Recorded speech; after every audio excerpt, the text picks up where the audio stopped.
What is anaphora? Anaphora English grammar का एक बहुत इंपॉर्टेंट टॉपिक है। इसका इंट्रोडक्शन देखते हैं सबसे पहले।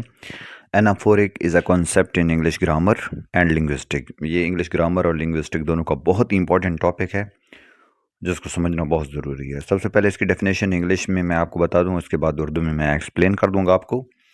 Anaphora is the use of word usually a pronoun, यानी कि ऐसा वर्ड होता है जो प्रोनाउन ही होता है, that refers to back to a noun or phrase mentioned earlier in the sentence or previous sentence. देखिए, ये एक ऐसा इसमें ज़मीर होता है जो अपने से पहले इस्तेमाल होने वाले नाउन के मुतल्लिक आपको इंफॉर्मेशन देता है कि बात करने वाला कौन है।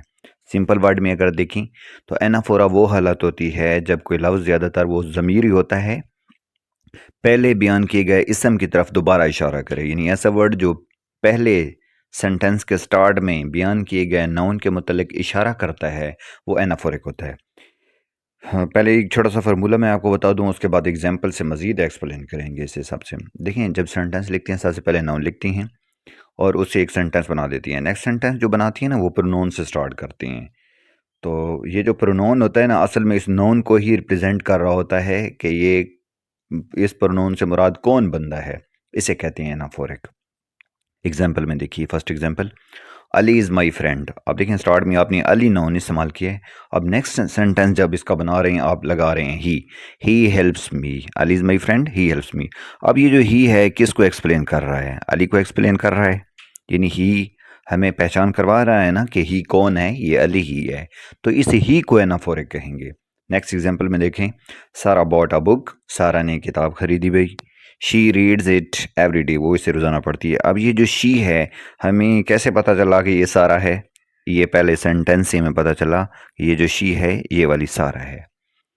इसी तरह नेक्स्ट एग्जाम्पल में देखिए, Ahmed is a good boy, he studies hard. अब ही कौन है भाई? ही अहमद है। अब ये वर्ड इस अपने पहले वाले नाउन की तरफ इशारा कर रहा है, तो ही को हम एनाफोरिक कहेंगे। इसी तरह नेक्स्ट एग्जाम्पल में देखिए, the dog was hungry, it started barking. अब ये देखें, इट हमने इसका प्रोनाउन लगाया है डॉग का। ये जो इट है, ये डॉग को रिप्रेजेंट कर रहा है, ये एनाफोरिक हो गया। इसी तरह एक इसके हम ये देखते हैं कि हम ये इस्तेमाल क्यों करते हैं। एनाफोरिक इस्तेमाल करने का हमारा बेसिक पर्पस क्या होता है। इससे पहले हम ये देख लेते हैं कि कॉमन हमारे एनाफोरिक प्रोनाउन कौन कौन से हो सकते हैं। ये आपके जितने प्रोनाउन होते हैं, ये सारे होती हैं भाई। ही हो गया, शी हो गया, इट हो गया, दे, हिम, हर, देम, ये सब के सब आपके एनाफोरिक होती हैं, जो अपने से पहले इस्तेमाल होने वाले नाउन की रिप्रेजेंटेशन कर रहे होती हैं। इसकी इंपॉर्टेंस क्या है? हम क्यों इस्तेमाल करते हैं anaphoric? Anaphoric is the important because it avoids repetition. ये हमें रिपीटिशन से बताता है। फॉर एग्जांपल, अगर आप लिख रहे हैं Ahmed is a good boy, दोबारा लिखें Ahmed studies hard, Ahmed goes to school daily, तो रिपीटिशन में ना वो एक सेंटेंस की चार्म ख़त्म हो जाती है। तो आपने उस चार्म को बरकरार रखने के लिए और रिपीटिशन से बचने के लिए एनाफोरिक इस्तेमाल करते हैं, उसकी जगह हम प्रोनाउन इस्तेमाल करते हैं।